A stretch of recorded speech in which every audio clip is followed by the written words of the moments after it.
लगता है सब कुछ पढ़ लूँगा। अब 200 का टारगेट बनाया, 20 पन्ने में बैटरी डाउन। अगर आसान लग रहा है पेपर तो 90, 92 वगैरह अटेम्प्ट करके छोड़ देना है उसको। डिफिकल्ट लग रहा है तो 80, 82 वगैरह, 85 वगैरह करके छोड़ देना है। 100 में से हार्डली 20 से 25 सवाल ही ऐसे होंगे आपके जिसका आंसर आपको श्योर शॉट पता है। ऑप्शन सिलेक्शन करते समय ये क्राइटेरिया होना चाहिए कि क्या मुझे उसमें थोड़ा सा इंटरेस्ट है।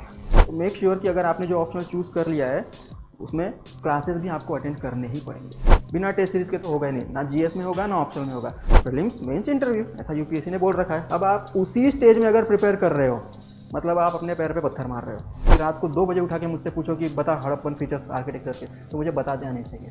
ये 3 घंटे में 20 सवाल अटेम्प्ट करने हैं, 150 वर्ड्स वाले और 250 वर्ड्स वाले। तो इसके लिए बहुत ज़रूरी है कि दिमाग में कोई भी कन्फ्यूजन ना हो। स्टैटिक और करंट पहले करना है। स्टैटिक पहले, स्टैटिक के जो नोट्स होंगे वो प्रिपेयर है क्या देखना। स्टैटिक के सारे पॉइंट्स के ऊपर आपके पास मिनिमम 2 से 3 पेजेस के नोट्स होने ही चाहिए। वो कभी कभी बोलते हैं लॉर्ड डलहौजी को जवाहरलाल नेहरू से कंपेयर करो। अब no teacher in the world can teach you this. सबसे डिफिकल्ट जो है उसको आपने सबसे पहले पढ़ना है और अंत में एग्जाम के पहले भी आपने वही पढ़ना होता है। स्टैटिक और करंट। दूसरा कुछ सवाल है? लगता है सब कुछ पढ़ लूँगा। अब 200 का टारगेट बनाया, 20 पन्ने में बैटरी डाउन। होता है, पता है सबको, मुझे भी हुआ था। हाँ, टेस्ट सीरीज ठीक है ठीक है। हाँ, प्रश्न वाला अपेक्षित होता, वेरी रिलेवेंट। वो जो स्टेटमेंट है ना उसमें से वास्ट स्टेटमेंट कौन सा है, जनरल स्टेटमेंट कौन सा है और ऑल एनकम्पासिंग स्टेटमेंट कौन सा है, वो आपको ढूंढना होता है। और दैट इज द ट्रिक। वो आपको थोड़ा सा प्रैक्टिस आएगा। ऑल एनकम्पासिंग मतलब ऐसा होगा कि 4 स्टेटमेंट है वहां पे, लेकिन पहला वाला जो स्टेटमेंट है ना उसमें नीचे के तीनों स्टेटमेंट कवर हो रहे हैं।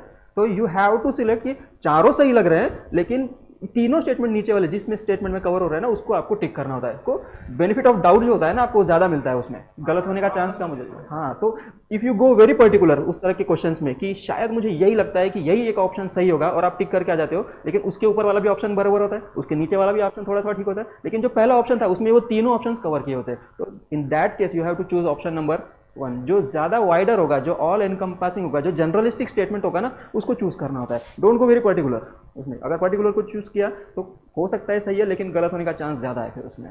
तो वाइडर जिसमें आपको लगता है कि इसके मल्टीपल इंटरप्रिटेशन है, कुछ भी ठीक से नहीं कहा गया है ना इसमें, उसको टिक करके वापस आ जाना है, ज्यादा सोचना नहीं है उसके बारे में। फिर छोड़ दिया तो हाँ, मतलब देखो एग्जाम को आप जाते हो ना तो पहले 5-7 मिनट या 10 मिनट में आपको भनक लग जाती है कि ये आसान है या डिफिकल्ट है, कैसा है। अगर आपको लगता है ना बहुत आसान है पेपर, फिर भी your attempt should not go beyond 90, 92 या 95 वगैरह। अगर आप 100 के 100 मारने के पीछे भाग रहे हो ना तो फिर बुरे फंसोगे उसमें, गलत होने का चांस ज़्यादा हो जाता है उसमें। अगर आपको लगता है कि बहुत आसान पेपर है ये, फिर भी आपका अटेम्प्ट जो होगा वो 80, 82 या 85 तक लिमिटेड रखना है।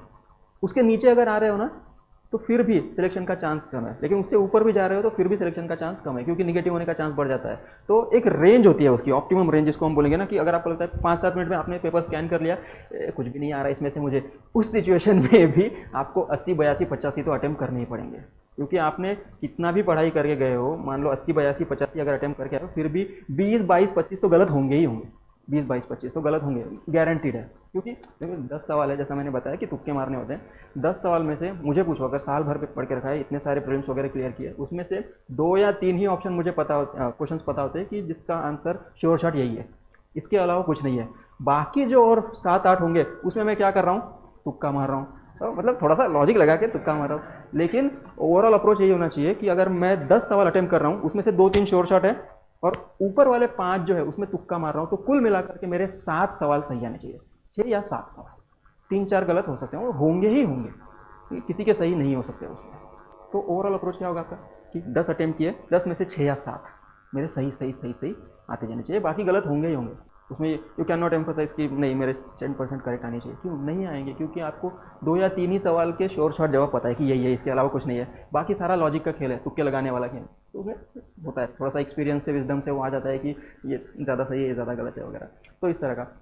तो पेपर हाथ में आ जाने के बाद पहले 10-15 मिनट में आपने जब स्कैन कर लिया, आपको पता होना चाहिए कि ये जो सवाल है इसको तो मैंने बिल्कुल छूना ही नहीं है, क्योंकि ये मेरे तुक्के की कैटेगरी में भी नहीं बैठ रहा है।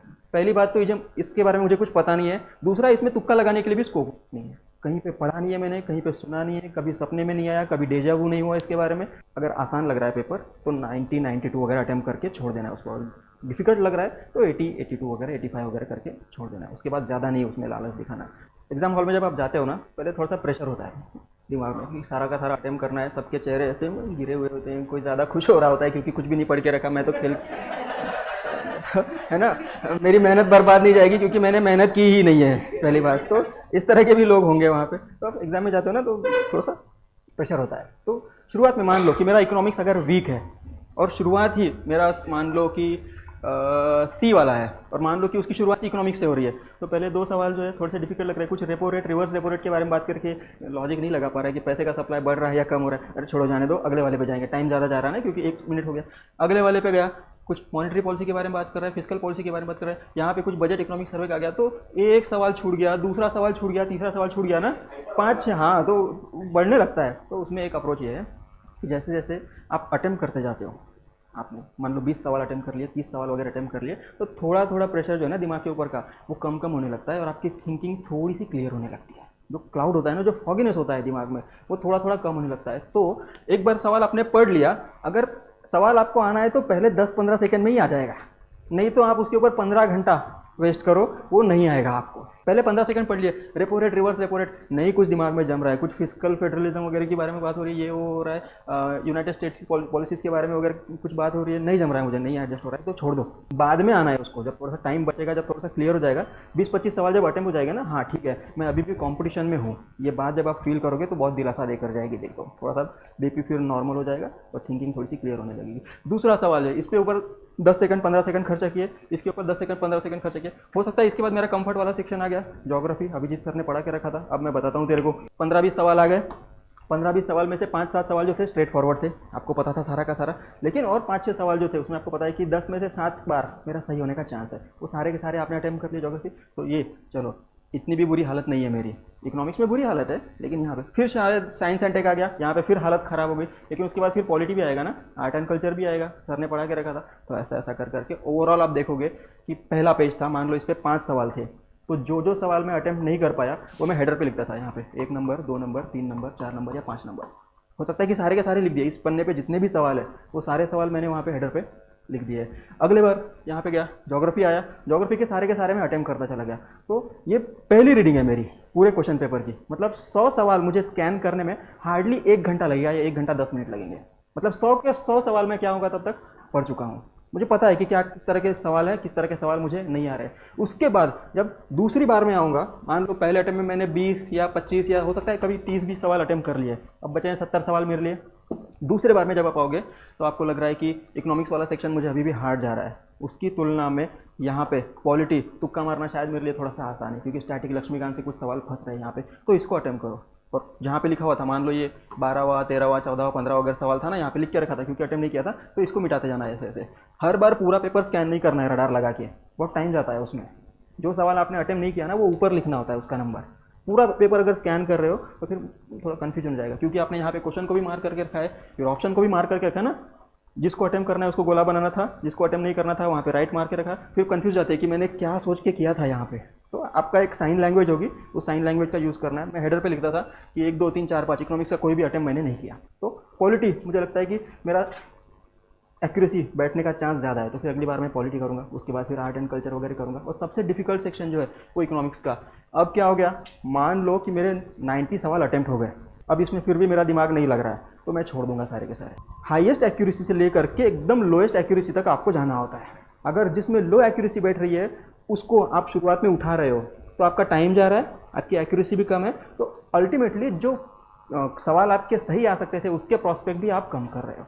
मतलब क्या है कि ग्रेजुअली हाई एक्यूरेसी से लेकर के लो एक्यूरेसी तक आप ऐसे बढ़ रहे हो, है ना। जैसे जैसे टाइम बढ़ता जाएगा आपकी एक्यूरेसी जो है वो कम कम कम कम होती जाएगी उसमें, ठीक है। तुक्के लगा रहा है ना बेसिकली, अब तुक्के में भी ज़्यादा तुक्का लग रहा है। 4 ऑप्शंस थे, 4 में से 2 एलिमिनेट कर दिए, 2 है क्या करूँ, ए मारो जय माता दी, ऐसा। ये वाले सवाल भी होंगे ना, मान लो 80-85 का जब अटेम्प्ट हो गया, लेकिन फिर भी अभी पास होने के लिए 5-6 का अटेम्प्ट करना ज़रूरी है, क्योंकि क्रिटिकल रेंज है। अब मैं 95-100 के आसपास में हूँ, नहीं पता कि ऊँट किस करवट बैठेगा, शायद 90 का भी कट ऑफ लग सकता है, शायद 100 पे भी जा सकता है। तो 5-6 सवाल जो है ना आपने अटेम्प्ट करनी है, फिर सुसाइड बॉम्बिंग वाला मिशन है वो। 4 है, 2 अटेम्प्ट, 2 एलिमिनेट कर दिए, 2 है क्या लगता है ए बी, ऊपर ज़्यादा है, चलो इसको बी मार देता हूँ। ऐसा भी कर सकते हैं यार, इस साल ए ज़्यादा है, चलो ए मार देता हूँ। तो आपकी मर्जी है, जो जैसे करना है वैसे करो, ऐसा होता है। तो हाईएस्ट एक्यूरेसी से लेकर के लोएस्ट एक्यूरेसी तक ऐसे ग्रेजुअली वो जाना होता है। तो शुरुआत में आपका जो कंफर्ट जोन है, तो पूरे पेपर में 100 में से हार्डली 20 से 25 सवाल ही ऐसे होंगे आपके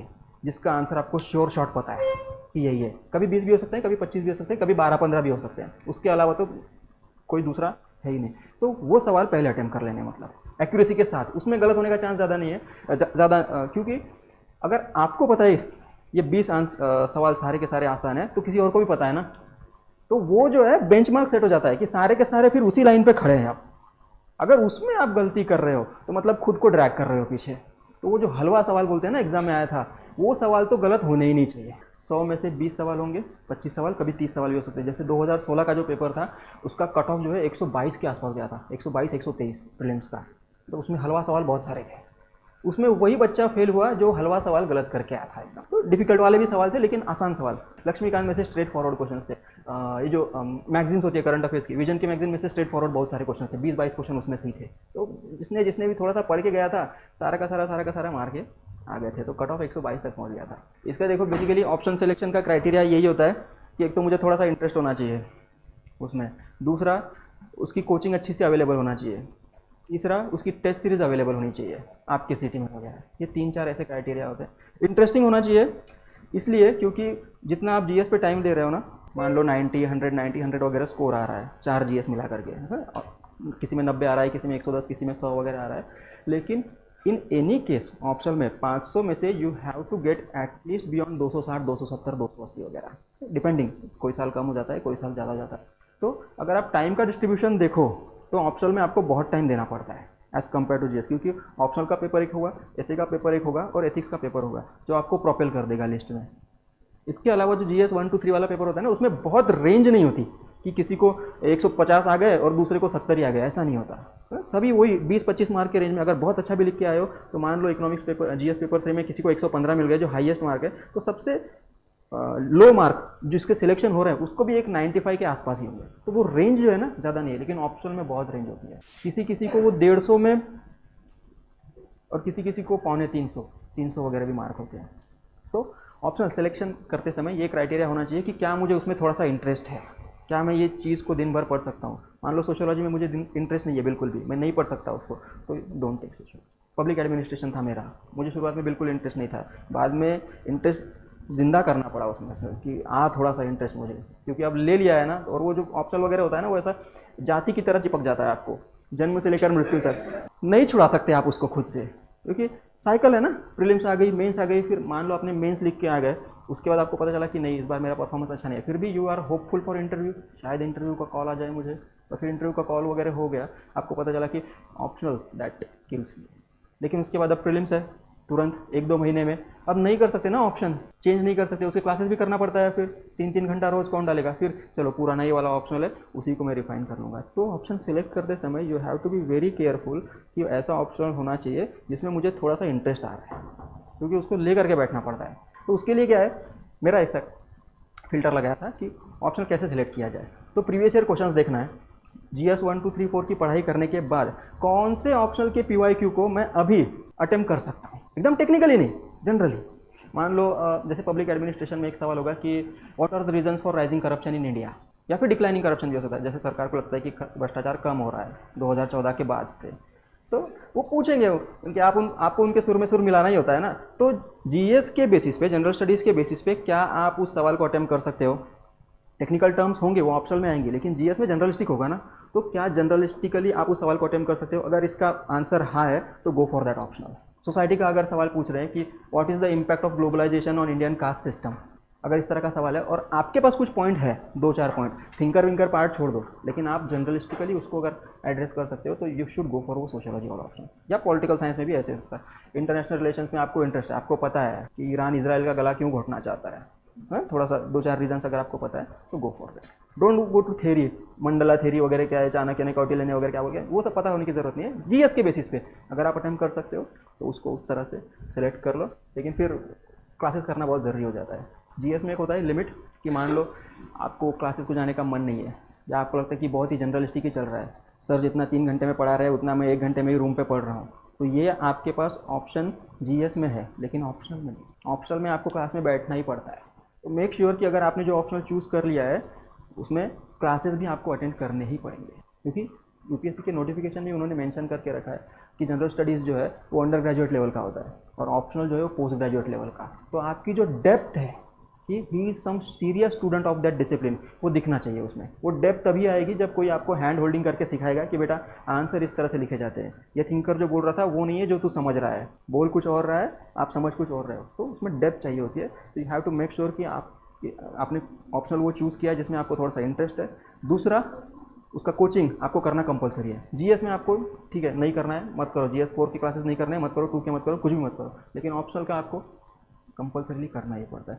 तीसरा, टेस्ट सीरीज तो करनी ही करनी है, बिना टेस्ट सीरीज के तो होगा ही नहीं, ना जीएस में होगा ना ऑप्शनल में होगा। तो टेस्ट सीरीज इज कंपलसरी। तो लॉट्स ऑफ इन्वेस्टमेंट है उसमें, पैसे की भी इन्वेस्टमेंट है, टाइम की भी इन्वेस्टमेंट है, एनर्जी की भी इन्वेस्टमेंट है। मतलब आप ऑप्शनल को जब आप अपना टाइम दे रहे हो ना, तो जीएस के साथ थोड़ा सा कॉम्प्रोमाइज़ हो रहा है। तो you have to make sure कि आप पूरा बैलेंस आउट कर रहे हो। ऐसा भी ऑप्शन नहीं होना चाहिए कि आपको बहुत इंटरेस्ट है उसमें लेकिन पल्ले नहीं पड़ रहा। होता है ना, मिस्टीरियस चीज़ें लुभाती है हमको, फिर एक बार उससे पर्दा हट गया तो फिर सुकत झाली वाटते, ऐसा होता है ना। तो ऑप्शनल भी इस तरह के हो सकते हैं, मिस्टीरियस आपको लगता है कि बहुत इंटरेस्टिंग है लेकिन बाद में फिर पल्ले नहीं पड़ रहा, अब वो चिपक गया है। तो मेक श्योर कि अगर आप ऑप्शनल कर रहे हो तो मोस्टली ऑफलाइन अगर क्लासेस अवेलेबल है दैट हेल्प्स अ लॉट। क्योंकि जीएस में ठीक है चल जाता है, मैं बोल दूंगा कि ये किताब पढ़ लो, इसमें से आपके सारे डाउट क्लियर हो जाएंगे, लेकिन ऑप्शनल में वो पर्सपेक्टिव जो आएगा आपको वो टीचर से ही आएगा और उसके लिए आपको सामने बैठ के उसका माथा खाना पड़ेगा, है ना। तो रोज़ के रोज़ आपको मन में डाउट आएंगे, आप उनसे कुछ सवाल पूछोगे, आधा घंटा 1 घंटा वगैरह, या फिर वीकली जो भी सेशंस वगैरह होंगे ना उसमें सर बताएंगे आपको कि बेटा इस तरह से करना होता है, उस तरह से करना होता है। क्योंकि व्हाट इट मेक्स कि आप किसी को 250 मार्क आ गए, किसी को 250 मार्क आ गए और किसी को 150 मार्क आ गए, हो सकता है नॉलेज बेस वो सेम ही है दोनों का, लेकिन प्रेजेंटेशन नहीं है, ढंग से चीज़ों को रख नहीं पा रहा है। आधा घंटा उसने आंसर लिखा किसी चीज़ का लेकिन समझ में नहीं आ रहा कि अल्टीमेटली हाँ तो इसका क्या मतलब है। ऐसा सवाल आ सकता है एग्जामिनर के मन में भी, है ना। घुमा फिरा के बात हो रही है लेकिन स्ट्रेट कोई बात नहीं हो रही है, इस तरह का वो लिखते हैं बच्चे, मैंने देखा है। नॉलेज बहुत सारा है लेकिन they write whatever they know, they don't write what has been asked in the question. तो वो स्किल सीखने के लिए आपको टीचर के साथ बैठना ज़रूरी होता है, हैंड होल्डिंग। तो वो ऑनलाइन में मुझे लगता है थोड़ा सा मुश्किल हो जाता है। मेक श्योर कि अगर ऑफलाइन में अवेलेबल है आपके सिटी में तो उस तरह का कर सकते हैं। टेस्ट सीरीज वगैरह करना पड़ता है, उसमें टाइम लगता है, थोड़ा पर्सपेक्टिव डेवलप होने के लिए। कुछ मोटी मोटी किताबें होती है, शुरुआत में 1-2 किताबें तो पढ़नी पड़ती है, बाद में उसको बाजू में छोड़ दो और सिर्फ कोचिंग के जो नोट्स होंगे उसी का ही रट्टा मारना पड़ता है।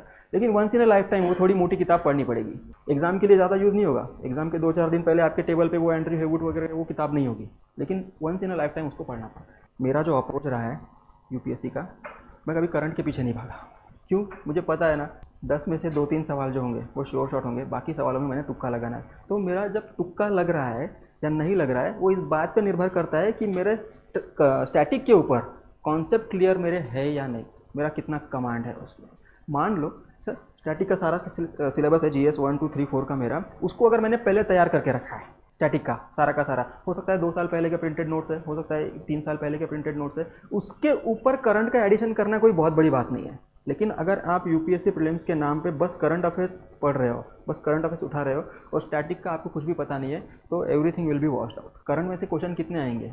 2, 3, 4 सवाल आएंगे, उसी को आप अटेम्प्ट कर पाओगे। लेकिन स्टैटिक जो पोर्शन है वो आपको इसलिए ज़रूरी है क्योंकि उसके बिना तुक्का लगाया ही नहीं जा सकता, और सारा का सारा गेम जो है वो तुक्के का है। तुक्का तभी बैठेगा जब आपका स्टैटिक पोर्शन जो है वो क्लियर है, कॉन्सेप्ट क्लियर है। इसीलिए प्रिपरेशन करने वालों को मैं बार बार बोलता हूँ कि प्रीलिम्स की प्रिपरेशन वो बाद में होती है, सबसे पहले मेंस की प्रिपरेशन होती है यूपीएससी में। अगर प्रीलिम्स मेंस इंटरव्यू ऐसा यूपीएससी ने बोल रखा है, अब आप उसी स्टेज में अगर प्रिपेयर कर रहे हो मतलब आप अपने पैर पे पत्थर मार रहे हो, क्योंकि मेंस की प्रिपरेशन होती है ना वो कॉन्सेप्ट क्लियर करने के लिए होती है आपके दिमाग में। व्हाट लीड्स टू व्हाट, अगर ऐसा हुआ तो ये हो सकता है, अगर वैसा हुआ तो ये हो सकता है, अगर ये हो रहा है तो ये नहीं होगा, तो एक्सक्लूसिविटी कुछ होगी, कुछ कॉन्फ्रेंस वगैरह होगा। ये कॉन्सेप्ट जो है आपके वो जीएस 1, 2, 3, 4 का जब आप मेंस का प्रिपेयर कर लोगे तभी क्लियर होंगे। उसके बाद जो करंट अफेयर्स वगैरह होता है इट बिकम्स ईजी। अगर करंट से कुछ सवाल आया है, मुझे पता है वो फैक्ट, तो ठीक है अटेम्प्ट कर दिया। अगर नहीं पता मुझे वो फैक्ट, फिर भी तुक्का लगाया जा सकता है। फॉर एग्जाम्पल कुछ टेम्पल का नाम दिया है और ये टेम्पल किसने बनाया था, कौन से राजवंश ने बनाया था। मुझे पता है कि Cholas were very fond of building something, तो एक चोला का ऑप्शन है उसमें, और 2 कुछ डायनेस्टीज के नाम वगैरह लिखे हुए हैं। मुझे पता है कि इनका जो था वाटर कंजर्वेशन में ज़्यादा इंटरेस्ट था इन लोगों को, टेम्पल कंस्ट्रक्शन में नहीं था। तीसरी कुछ डायनेस्टी है, वो तो बहुत इंपेरियलिस्ट था, पूरी ज़िंदगी झगड़ा करने में बिता दी, वो कहाँ कुछ बनाएगा। इतना ही मुझे पता है, एक्यूरेटली नहीं पता कि उसने क्या किया क्या नहीं किया। तो गोइंग बाय द लॉजिक, क्योंकि Cholas were very interested in building temple, Chola 10 में से 7 बार 8 बार ये सही बैठेगा लॉजिक आपका। क्यों? क्योंकि मुझे हिस्ट्री के बारे में पता है ना, किसको किस चीज़ में इंटरेस्ट था। एग्जैक्टली नहीं पता कि किसने क्या बनाया किसने क्या तोड़ा, वाई वुड आई नो, ज़रूरत भी नहीं है। तो ये होता है। कॉन्सेप्ट अगर क्लियर है, आपको थोड़ा सा पता है इतिहास के बारे में, तो इस तरह के तुक्के लगाए जा सकते हैं। बेसिक यही है, सबसे ज़्यादा फोकस आपका होना चाहिए स्टैटिक के ऊपर, और करंट 2-3 रिवीजन उसके इनफ हो जाते हैं। लेकिन स्टैटिक के कॉन्सेप्ट अगर आपको क्लियर नहीं है, हिस्ट्री की टाइमलाइन क्लियर नहीं है, पहले चोला आए या पहले राष्ट्रकूट आए या पहले क्या आया, तो फिर मुश्किल हो जाएगा। बहुत बेसिक भी सवाल पूछते हैं। पता नहीं, एक बार बच्चे ने, किसी ने पूछा था मुझे क्लास में, सर वो अकबर अगर इतना क्रूर था तो अशोक ने उसको मार क्यों नहीं डाला।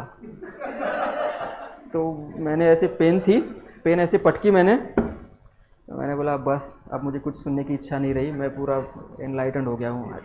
तो ये तो ज़्यादा पढ़ रखा था उसने या कम पढ़ रखा था, या फिर हो सकता है कुछ माइंड मैप वगैरह बना रखे थे उसने, है ना, तो दीवार पे चिपका रखे थे, टॉयलेट में बैठ के पढ़ते रहता होगा उसको। ये अब अशोक और अकबर वो आगे आगे हो सकता है, आगे 2 कॉलम में बना के रखा था, तो है ना, होता है टॉयलेट में। तो उसने वही बोला कि अशोक और अकबर क्यों एक दूसरे से फाइट नहीं किए और ये सब। तो मेरा उस दिमाग के पुर्जे जो है मेरे सारे के सारे हिल गए। मुझे पता चला कि स्टैटिक के ऊपर फोकस करना कितना ज़रूरी होता है। हिस्ट्री में अगर हम बात करें ना स्टैटिक में, तो यू शुड नो कि एक टाइमलाइन क्या है हमारी। एक पैलियोलिथिक एज आएगा, एक मेसोलिथिक एज आएगा, एक नियोलिथिक एज आएगा, फिर उसके बाद में फिर इंडस वैली सिविलाइजेशन वगैरह आएगा, फिर वैदिक सिविलाइजेशन वगैरह आएगा, फिर महाजनपद वाला टाइम आएगा, फिर जनपद वाला टाइम आएगा, फिर महाजनपद वाला टाइम आएगा, फिर शाक कुषाण हुन हिंदुस्तान में धीरे धीरे आने लगेंगे, डेक्कन में सातवाहन वाला पीरियड आएगा। तो ब्रॉडर मेरा जो भी हिस्ट्री है बस वो इतना ही है, मुझे बस यही पता है। उसमें जो माइक्रो डिटेल्स है वो मुझे नहीं पता। नियोलिथिक पीरियड के 2-4 फीचर्स पता है, हड़प्पा बोलोगे तो फिर आर्ट एंड आर्किटेक्चर, उनका टाउन प्लानिंग वगैरह, बस उतना ही पता है, उसके अलावा कुछ नहीं पता। लेकिन सवाल जब आएंगे ना, तो आई नो कि कौन से ऑप्शन को चूज़ करना है, कौन से ऑप्शन को चूज़ नहीं करना है, क्योंकि वो जो विशेष पीरियड है उसकी एक खासियत है, and that period is known for their achievement. Gupta वगैरह आएगा ना, गोल्डन एज वगैरह आएगा, तो मेरा ऐसा होता था कि गोल्डन एज मतलब क्या, जहाँ पे कला में, संस्कृति में, पेंटिंग में, डेंटिंग में, तोड़ फोड़ में उन्होंने बहुत तरक्की की थी। गुप्ता मार के आ जाओ। 2-4 गुप्ता रूलर्स के नाम आपको पता है, इसमें से कोई एक भी आपको अगर आइडेंटिफाई कर लिया कि ये गुप्ता होने का चांस ज़्यादा है, तो इसको मार दो। ऐसा होता था, क्योंकि Gupta period is known as golden period. तो ये मैं क्यों अटेम्प्ट कर रहा हूँ, हो सकता है कि कोई गुप्त काल का कोई सामान ऑस्ट्रेलिया में स्मगल वगैरह कर दिया, अमेरिका में उसका ऑक्शन वगैरह हो रहा है, उस साल वो चर्चा में है, तो वो हो सकता है करंट अफेयर्स की मैगजीन में आ गया या फिर नहीं आया।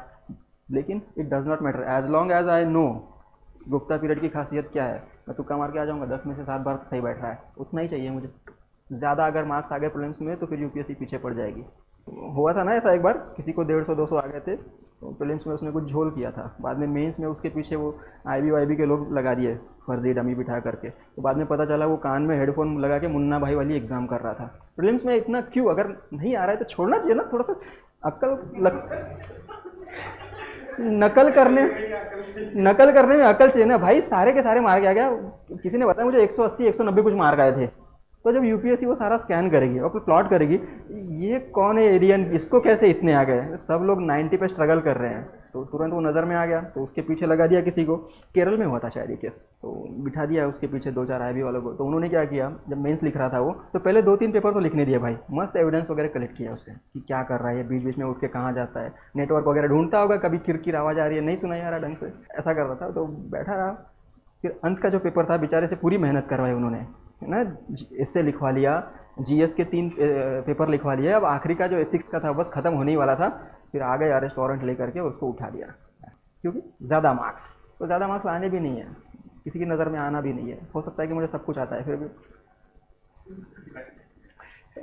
एलिमिनेशन में जो टेक्निक यूज़ होगी ना, वो सारी की सारी स्टैटिक होगी। You need not to know everything that is happening in the field of science and technology.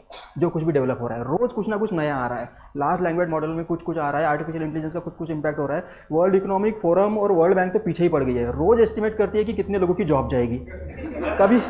कभी बोलते हैं 20,000 की जाएगी, कभी बोलते हैं 25,000 की जाएगी, कभी बोलते हैं कि वो बस फियर है, जॉब नहीं जाने वाली है। ऐसा कंप्यूटर के टाइम हुआ था, रोज रोज आंकड़े बदल रहे हैं, रोज रोज एस्टिमेट हो रहा है। जीडीपी को लेकर के भारत की अर्थव्यवस्था 7% से बढ़ेगी, कोई बोलता है 6% से, बोलता है कोई 6.7 से बढ़ेगी, कोई बोलता है looking at the prospect, looking at the body language of Trump, Bharat की अर्थव्यवस्था 2 से 3% से ही बढ़ेगी, नॉमिनल में बढ़ेगी, रियल में बढ़ेगी। नहीं करना है कुछ, आपको बस पता होना चाहिए कि जीडीपी जो है वो होती क्या है, कौन से सेक्टर्स उसमें होते हैं, बस इतना पता करना है ना। स्टैटिक जब तक क्लियर है, आपको पता है कि एक्सटर्नल ट्रेड पे अगर एडवर्स इंपैक्ट हो रहा है तो ऑब्वियसली जीडीपी के ऊपर इंपैक्ट होगा ही होगा, नेगेटिव इंपैक्ट होगा, बस इतना पता करना है। बाकी सारा जो है वो तुक्के वाला you need not to know everything. इतने सारे पब्लिकेशन से एक बार है ना 2017 के अटेम्प्ट में मैंने ऑब्जर्व किया था कि 2015 में उन्होंने बहुत सारे रिपोर्ट्स कौन कौन पब्लिश करता है ये लाया था। एक सवाल आए थे ऐसे 4-5 सवाल आ गए थे कि ये रिपोर्ट कौन पब्लिश करता है, वो रिपोर्ट कौन पब्लिश करता है, वो रिपोर्ट। और फिर जैसा इसने बताया कि उसमें से अधिकांश जो था वो वर्ल्ड इकोनॉमिक फोरम था। वर्ल्ड इकोनॉमिक फोरम ने ये सारी रिपोर्ट पब्लिश की है। तो फिर लेकिन हड़कंप मच गया ना मार्केट में कि ये क्यों पूछ रहे हैं कि छोटी मोटी रिपोर्ट कौन कौन पब्लिश करते रहता है। इसमें सवाल आ रहे हैं, हर साल आते हैं एक्चुअली 2-3 सवाल वगैरह, कभी 1-2 भी आते हैं, लेकिन उस समय ज़्यादा आ गए थे। तो फिर हमने कंपाइलेशन किया ऑनलाइन इंटरनेट से निकाल करके वगैरह, अलग अलग रिपोर्ट का वगैरह। भैया 450 रिपोर्ट निकली थी, तो 450 अलग अलग ऑर्गेनाइजेशन थे, उसमें बहुत सारे मल्टीलैटरल वगैरह थे, कुछ लोकल गांव के एनजीओज वगैरह थे, उन सब ने मिल करके जो रिपोर्ट निकाली। ऐसा अब उतना नहीं रट्टा मार सकते। World economic outlook, world economic prospect, मेरा ऐसा था कि वर्ल्ड दिख रहा है तो वर्ल्ड इकोनॉमिक फोरम मार दो, लेकिन ऐसा लॉजिक था। लेकिन बाद में जब वो 450 रिपोर्ट देखी ना, भी वो पुणे के किसी गली में बैठ करके रिपोर्ट बना रहा है, उसका नाम लिख रहा है वर्ल्ड जेंडर पैरिटी, है ना, तो वो ऐसा होता है। तो तुक्का जो है नहीं बैठता उसमें। तो ऑर्गेनाइजेशंस वगैरह कुछ होंगे, वो उन्हीं ऑर्गेनाइजेशंस को करना है जो बार बार चर्चा में आ रहे हैं इस साल। यूनाइटेड नेशंस का सिस्टम टोटली कोलैप्स हो चुका है, तो यूनाइटेड नेशंस के ऊपर सवाल पूछा जा सकता है। वो यूनाइटेड नेशंस जब आप प्रिपेयर कर रहे हो तो वो जीएस पेपर 2 में इंटरनेशनल रिलेशंस में तो वो है ही ना, मल्टीनेशनल बॉडीज वगैरह, बस उतना प्रिपेयर कर लो। यूनाइटेड नेशंस के विंग्स कौन से है वो पता कर लो। यूनाइटेड नेशंस के सक्सेस अब तक क्या क्या रहे हैं till the coming of Donald Trump वगैरह, it was working fairly well. और उसके बाद जो कोलैप्स है उसका वो क्या क्या है, वो 4-5 पॉइंट प्लस पॉइंट पता कर लो, 4-5 नेगेटिव पॉइंट पता कर लो, खत्म। यूनाइटेड नेशंस का सिस्टम मेरे लिए खत्म है। कभी कभी पूछते, एक बार उन्होंने इकोसॉक के बारे में पूछा था मेंस में सवाल, लेकिन वो रेयर होता है। अगर आपने यूनाइटेड नेशन सिस्टम के बारे में पढ़ के रखा है कि क्या क्या है उसके विंग्स वगैरह कौन से ब्रांचेस कौन से तो फेयरली आप उसको अटेम्प्ट कर सकते हो। हर ऑर्गेनाइजेशन में डीप में नहीं जाना है, उसका फाउंडर कौन है, वो कितनी बार नियुक्त हुआ है, उसमें नहीं जाना है। इंडिया में अगर कुछ हो रहा है वो ज़रूरी है। उससे भी पहले एआई मतलब होता क्या है उतना अगर आपको पता है तो ये करंट अफेयर्स बहुत आसान हो जाता है। अदरवाइज़ अगर आपको स्टैटिक नहीं पता एआई क्या होता है या फिर टेक्नोलॉजी का इम्पैक्ट कैसे होता है ह्यूमन सोसाइटी के ऊपर, ये अगर आपको नहीं पता क्योंकि आपने जीएस पेपर 1 में सोसाइटी नहीं पढ़ के रखा है, तो फिर कोई फ़ायदा नहीं है, सारा पानी फिर जाएगा। नहीं याद कर सकते इतना डेटा, फैक्ट, फिगर, सारा का सारा, बहुत कॉम्प्लिकेटेड चीज़ें होती है उसमें, ज़रूरत भी नहीं है। बस यू नीड टू नो कि ऐसा हुआ तो ऐसा हो सकता है, ऐसा हो। बहुत स्टैटिक अप्रोच होगा। इस साल जो मेरे स्टैटिक के नोट्स है, अगर अनफॉर्चुनेटली मैं पास नहीं हुआ, अगले साल भी मेरे वही नोट्स होने चाहिए। If you are bar update कर रहे हो उस नोट्स को, पिछले साल हिस्ट्री के इतने थे 200 पेजेस, अगले साल क्योंकि हिस्ट्री में अच्छे मार्क्स नहीं आए तो फिर आपने 400 पेजेस कर दिए, you are doing it wrong. अगले साल भी उतनी ही एक्यूरेसी होगी आपकी। नोट्स बढ़ते जा रहे हैं, पेजेस बढ़ते जा रहे हैं, तो क्या होगा, अल्टीमेटली रिवीजन कम होंगे ना। तो जैसे मैंने बताया कि वो टाइमलाइन मेरे दिमाग में क्लियर है कि पहले कौन आया, किसने क्या झंडे गाड़े, वो टाइमलाइन क्लियर नहीं हो पाएगी। क्यों? क्योंकि मैं बार उसमें एडिशन कर रहा हूँ। हड़प्पा में मुझे लग रहा है कि और भी बहुत कुछ होना चाहिए, तो मैंने और 25-20 पेजेस उसमें ऐड कर दिया, रिवीजन नहीं हो पाएगा ढंग से। दिमाग में जो मेमोरी होगी ना छपी हुई, क्लियर कट, कि रात को 2 बजे उठा के मुझसे पूछो कि बता हड़प्पन फीचर्स आर्किटेक्चर के, तो मुझे बताते आने चाहिए। क्यों? एग्जाम में अगर आप जा रहे हो मेंस में 3 घंटे हैं आपके पास 20 सवाल अटेम्प्ट करने के लिए, वहाँ पे अगर आप कुछ नया नॉलेज वहाँ पे प्रोड्यूस करने की कोशिश कर रहे हो तो you are nothing new can be produce. 3 घंटे में वही सब चीज़ें, मनगढ़ंत बातें आपके मन में जो होगी, अंधश्रद्धा आपके मन में होगी, वही सब बाहर निकलेगी। ये 3 घंटे में 20 सवाल अटेम्प्ट करने हैं, 150 वर्ड्स वाले और 250 वर्ड्स वाले। तो इसके लिए बहुत ज़रूरी है कि दिमाग में कोई भी कन्फ्यूजन ना हो। तो सारा का सारा स्टैटिक जो है उसके ऊपर आपकी इतनी पकड़ होनी चाहिए कि तू रात को 2 बजे मुझे उठा के पूछ, मैं सारा का सारा लाइन से circumstances that led to partition of India मुझे पता होना चाहिए। Rajagopalachari formula, Desai Liaquat pact, Lord Wavell Shimla conference, August offer, जो कुछ भी सब पता होना चाहिए। अगर नहीं ऐसा, ये पहले होता है बाद में होता है, अगर ये कन्फ्यूजन आ रही है मतलब पिकनिक करके वापस आ जाओ, फिर वैसे भी पास नहीं होना। तो वो तभी आपकी पकड़ उस पर मजबूत होगी जब इस पे स्टैटिक के ऊपर आपने ध्यान दिया है, इसको बार पढ़ के रखा है। नोट्स अगर आपके ज़्यादा मोटे हैं इसका मतलब है आपके चांसेस पहले ही कम है।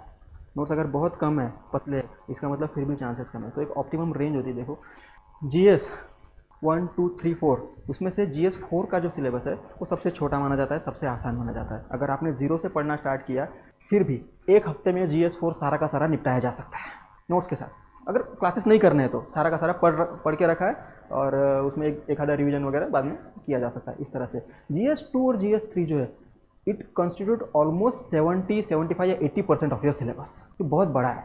और जीएस 1 जो है रिलेटिवली थोड़ा सा आसान है क्योंकि स्टैटिक है ना, हिस्ट्री ज्योग्राफी और सोसाइटी वगैरह आपको फेयर आइडिया है। लेकिन GS2 और GS3 में सबसे ज़्यादा अपडेट वगैरह करना पड़ता है। उसकी किताबें जो होंगी मोटी मोटी होंगी, इकोनॉमिक्स का पोर्शन अलग से आएगा, डिजास्टर का अलग से आएगा, एनवायरमेंट सिक्योरिटी का वगैरह अलग अलग से आएगा। तो आपका टाइम जो है वो इस हिसाब से डिस्ट्रीब्यूट करना चाहिए कि GS1, 2, 3 और 4 इसमें से 3 और 4 को अगर मेरा 70% टाइम जा रहा है GS1, 2 और 3 को, तो आपका एनर्जी आपकी और आपके रिविजन्स उसके ऊपर ज़्यादा होने चाहिए।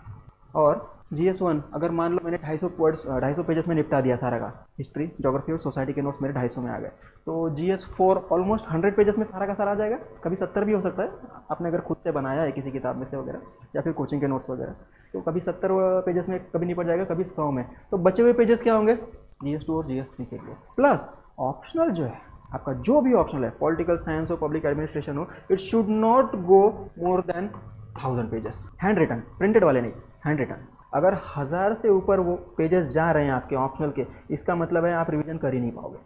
GS के अगर चारों मिला करके 1000 से ऊपर जा रहे हैं, इसका मतलब आपका रिवीजन नहीं होगा। रिवीजन नहीं होगा मतलब आपकी पकड़ डेवलप नहीं पड़ेगी। फिर आपको रात को 3 बजे उठा करके पूछोगे तो फिर GS का ऑप्शनल में घुसा दोगे, ऑप्शनल का GS में घुसा दोगे, ऐसा होगा। तो उसके लिए बहुत ज़रूरी है कि आपके नोट्स जो है वो तगड़े होने चाहिए और कम से कम पेजेस में उसको कॉम्प्रेस करके रखना है। एकदम क्लियर कट प्रोसेस है। आप लोग क्या करते हो ना, प्रोसेस को बाईपास करने की थोड़ा सा कोशिश करते हो, कुछ नया इनोवेटिव करने की कोशिश करते हो, जबकि आज तक इस प्रोसेस को वायलेट करके कोई भी पास नहीं हुआ। वेल डिफाइंड प्रोसेस है, बस उसी को आंख बंद करके फॉलो करना है। उसमें कुछ नया क्रिएट करने की कोशिश नहीं करनी, क्योंकि this has been time tested. आपके पास टाइम का प्रेशर है, एनर्जी नहीं है, मूड नहीं हो रहा, फिर आप कुछ बाईपास करने की कोशिश करते हो। पहले मैं करंट करूँगा, उसके बाद मैं स्टैटिक करूँगा। No, you are doomed. पहले स्टैटिक करना ही पड़ेगा।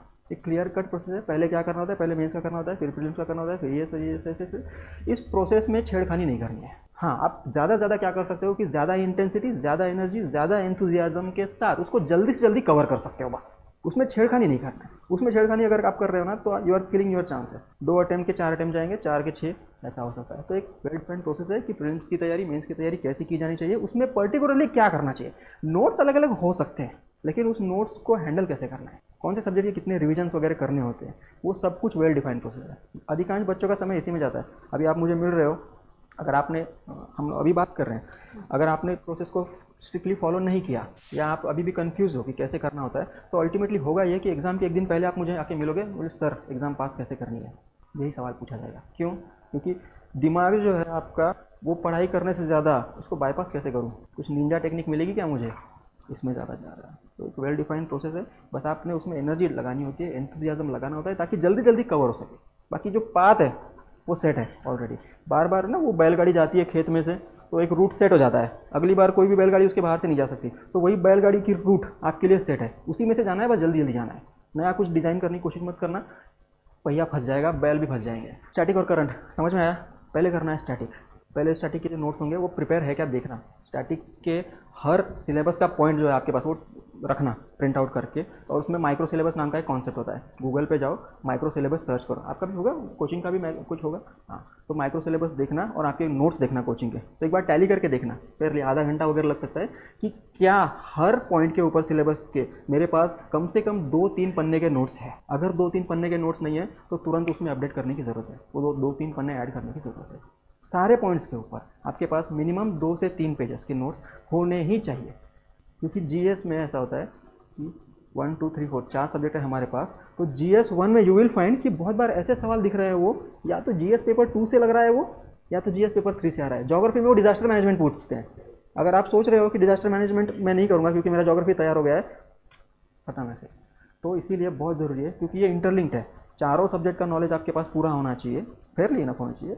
और GS1 का नॉलेज GS2 में यूज़ करते आना चाहिए, GS2 का 3 में करते आना चाहिए, 3 का 4 में करते आना चाहिए, इंटरव्यू में यूज़ करते आना चाहिए सारा सब्जेक्ट, है ना। इंटरलिंकेजेस जो है वो आपको सारे के सारे यूज़ करने होते हैं। तो इसीलिए बहुत ज़रूरी है कि कोई भी पोर्शन आपका वीक नहीं होना चाहिए, किसी भी पोर्शन को इग्नोर नहीं किया जा सकता।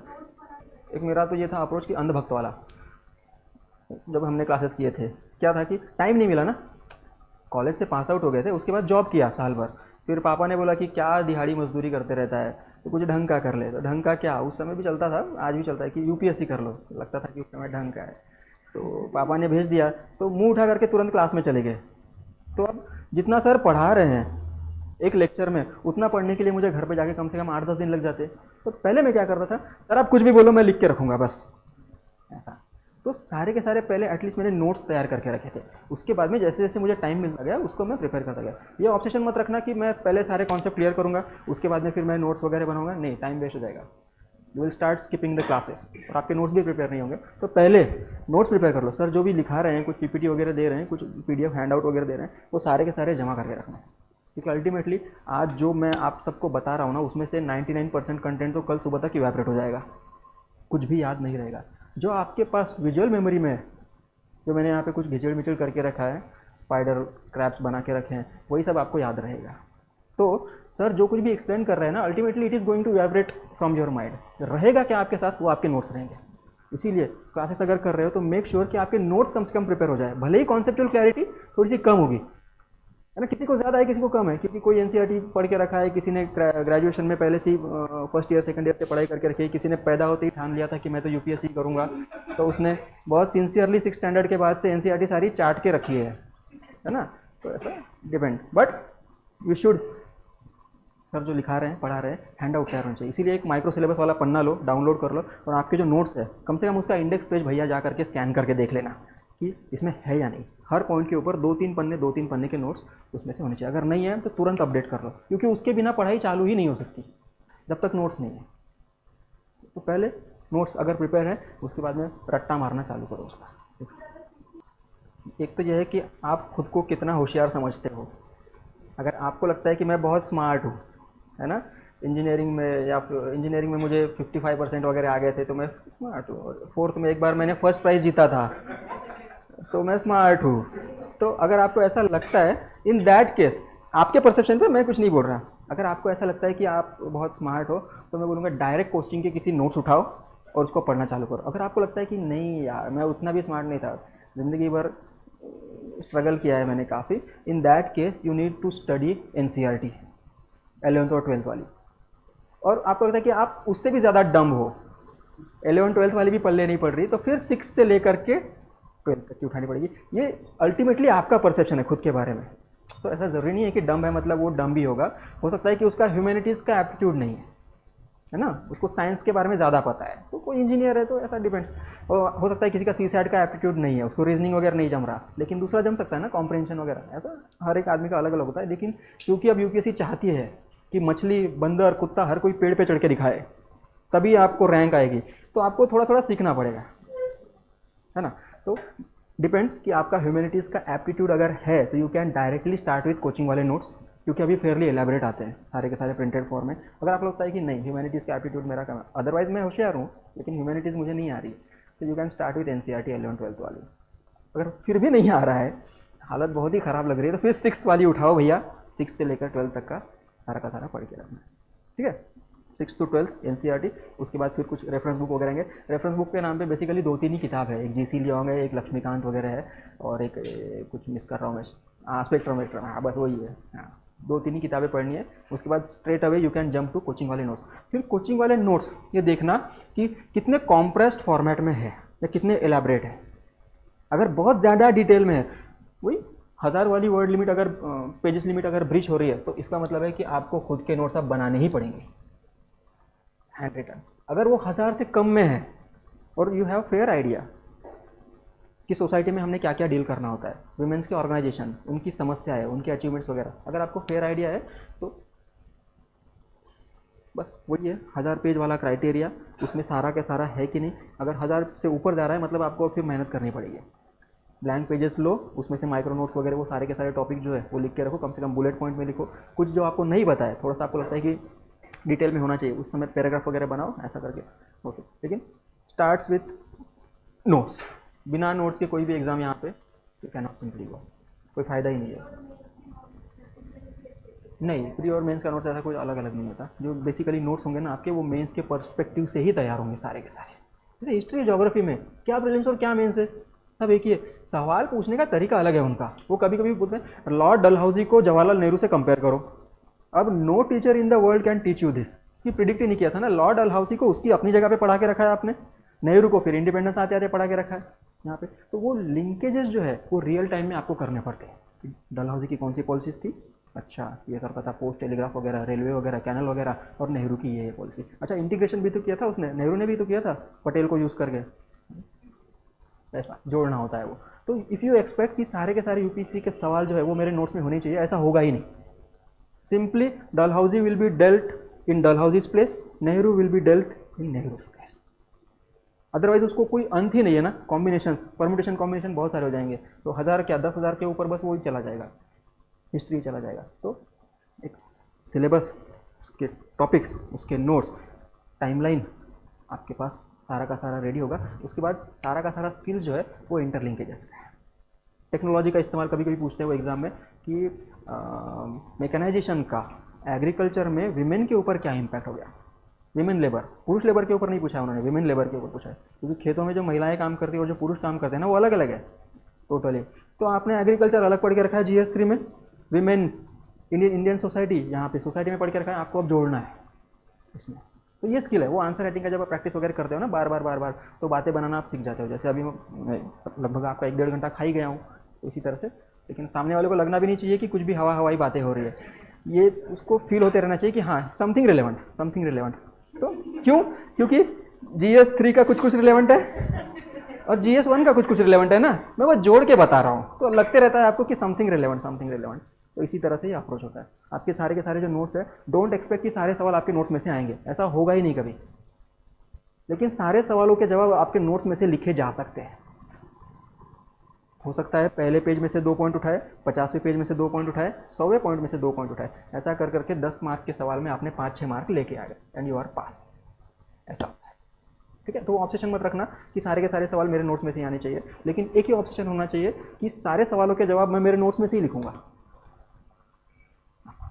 तो नो नोट्स आर परफेक्ट, कोई भी नोट्स परफेक्ट नहीं होते, उसको बनाना भी नहीं होता है ना, जो है वही है, बस उसके ऊपर कमांड होनी चाहिए, आपकी इमेज दिमाग में तगड़ा बैठ चुका है कि इस पन्ने पे ये उस दिन मैं ये पढ़ रहा था ना तो चाय गिरा के रखा था, बीच में दाग पड़ा है उसके, क्लियर कट मुझे पता कौन से पेज पे क्या लिखा है, कौन सा पेज कहाँ ख़त्म हो रहा है, इस पेज में क्या क्या डील किया गया है। जब आपको पता है इसका मतलब है प्रिपरेशन अच्छी चल रही है, you can go forward. Notes prepare होने चाहिए, उसके ऊपर कमांड होनी चाहिए। टाइमलाइन, मेरा ऐसा रूल था, जो सब्जेक्ट मुझे सबसे ज़्यादा डिफिकल्ट लगता है उसको मैं पहले उठाऊंगा पढ़ने के लिए, जो मुझे डिफिकल्ट लगता है। आपको लगता है कुछ और डिफिकल्ट लगता है, सब डिफिकल्ट किसी को लग रहा है, इकोनॉमिक्स, हाँ नहीं सब कुछ डिफिकल्ट लग रहा है, ऐसा कोई है? उसमें भी फिर क्या करना, एक वेटेज देना ऑन स्केल ऑफ 1 से 5 है ना, 5 में से 5 कौन सा डिफिकल्ट है, 5 में से 4 वगैरह, यू हैव टू बी जज in your own case now. तो असेसमेंट करो कि मुझे ऐसा लगता है, मान लो कि ठीक है इंटरनेशनल रिलेशंस मेरे लिए बहुत मुश्किल है, मुझे नहीं समझ में आ रहा, मुझे याद नहीं रहता है, तो सबसे पहले मैं पढ़ने के लिए कौन सा सब्जेक्ट उठाऊंगा, इंटरनेशनल रिलेशंस। क्यों? क्योंकि जब वो मुझे अभी समझ में नहीं आ रहा है, इसका मतलब कि मैं थोड़ा सा वीक हूँ उसमें, तो मुझे उसके ज़्यादा रिविजन्स पढ़ने चाहिए, और ज़्यादा रिविजन तभी पढ़ेंगे जब आप पहले उसको निपटा के रख रहे हो। और अल्टीमेटली ये होगा, देखो एग्जाम के पहले क्या होता था, मान लो मेरा इकोनॉमिक्स अगर वीक है और कल प्रीलिम्स है, तो आज मैं इकोनॉमिक्स पढ़ रहा होता था, और मेरा पॉलिटी अगर स्ट्रांग है तो पॉलिटी पढ़े हुए मुझे अब 15 दिन का गैप हो चुका है ना, हिस्ट्री पढ़े हुए मुझे 20 दिन का गैप हो चुका है, लेकिन एग्जाम से पहले वाले 4-5 दिन में क्या पढ़ रहा हूँ, इकोनॉमिक्स पढ़ रहा हूँ। क्यों? क्योंकि इकोनॉमिक्स में मेरे तुक्के नहीं बैठ रहे ज़्यादा। तो ये टाइमलाइन जो होती है ना, इस प्रकार से होगी कि सबसे डिफिकल्ट जो है उसको आपने सबसे पहले पढ़ना है, और अंत में एग्जाम के पहले भी आपने वही पढ़ना होता है। आ रहा है क्या समझ में?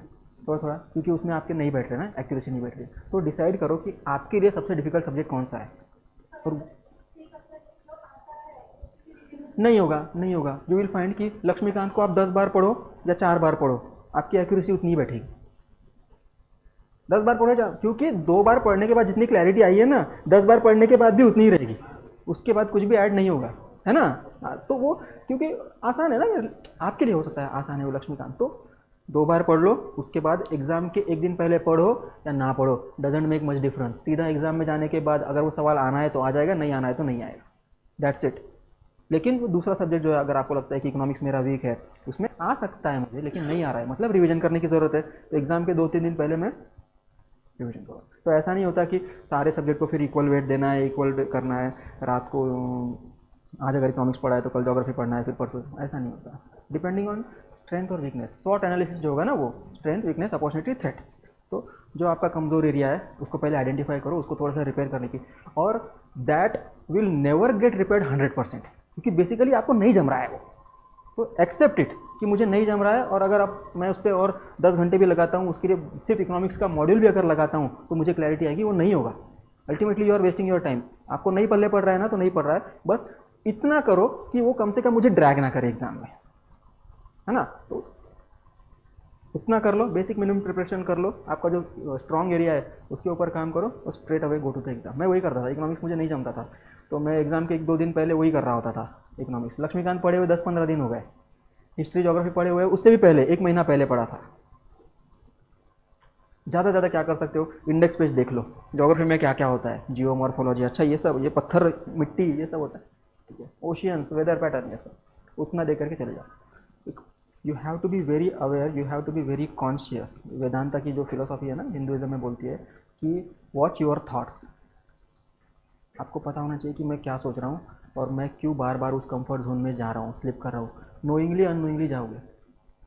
तो सबसे पहले ढूंढो कि मेरी स्ट्रेंथ क्या है, वीकनेस क्या है, अपॉर्चुनिटी क्या है, थ्रेट क्या है। जो आपकी वीकनेस है उसके ऊपर पहले आपको काम करना पड़ेगा, अदरवाइज एक विशियस साइकिल में आप फंस जाओगे। खुद पढ़ाई करनी नहीं है और सारा का सारा टीचर से उगलवाना है, ये भी एक कंफर्ट जोन है यूपीएससी में, है ना। उनको लगता है कि बस अगर मैं क्लासेस कर लूँ तो मैं पास हो जाऊँगा। किसी का बाप नहीं हुआ आज तक,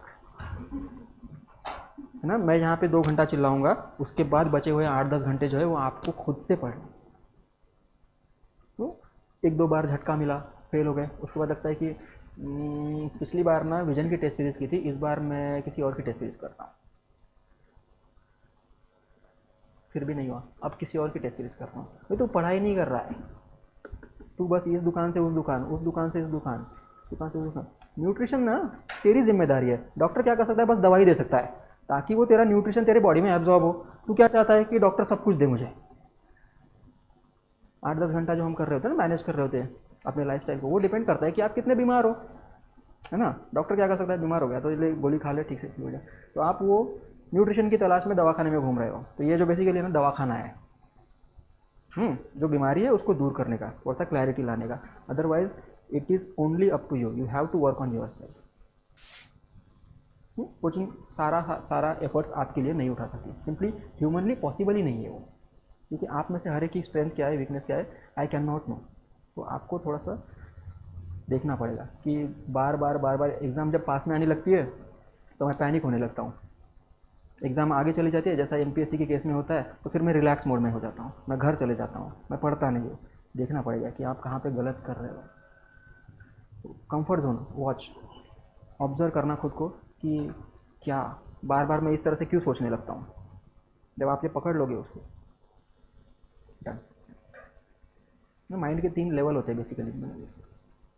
मैं बहुत सारे मतलब अपने स्टूडेंट्स को बताते रहता हूँ ये कि एक लेवल जो है ना, इट इज़ लाइक माइंड हमारा मन, हाँ जैसे माइंड को देखिए ऐसे, हमारे माइंड के ना बेसिकली 3 लेवल होते हैं। उसमें से एक लेवल ऐसा होता है कि आप मूवी देखने गए हो और धीरे धीरे मूवी में इतने घुस गए हो को आपको पता ही नहीं है कि ये जो मूवी है ये सब नकली कार्यक्रम चल रहा है। वो सलमान खान और वो निर्जरा तेरे नाम, वो सलमान खान को मार रहे पीट रहे तो आप रो रहे हो, फिर अल्टीमेटली वो एक्ट्रेस मर जाएगी, है ना, तो मातम में आप भी शरीक हो जाओगे, एक्ट्रेस मर जाएगी। ये जो लेवल है ना पहला, तो ये जो पहला लेवल है ना माइंड का, इसी माइंड के लेवल में हम अपनी लाइफ में 99% ऑपरेट कर रहे होते हैं।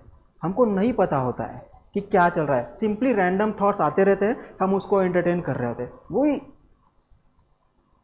आकाशवाणी पे जो भी चल रहा है ना हम सुन रहे हैं ध्यान दे करके, हमको नहीं पता है कि वो स्टेशन चेंज करने का ऑप्शन हमारे पास है।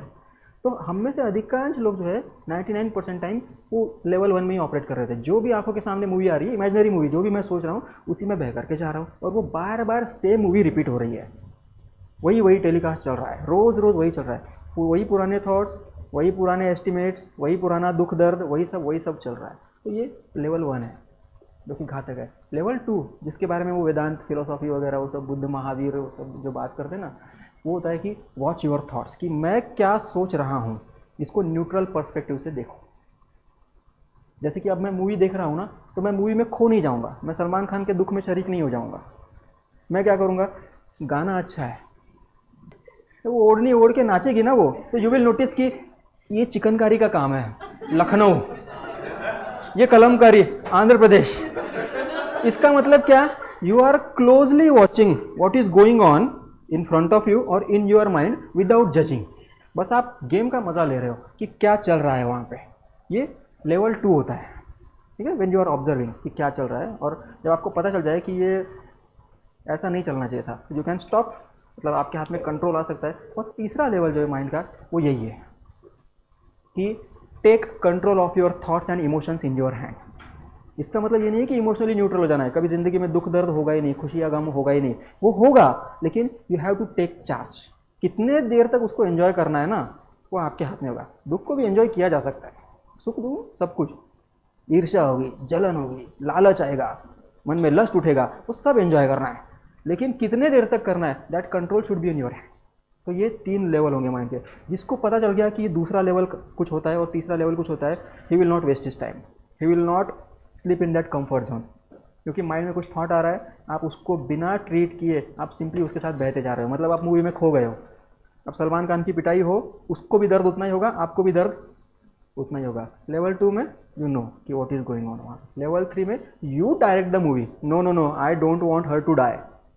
सलमान खान वो पागल खाने से बाहर निकलेगा, वो फटी हुई बुलेट लेकर के उसके घर जाएगा, उसको बिठाएगा और and they lived happily ever after. आ रहा है समझ में?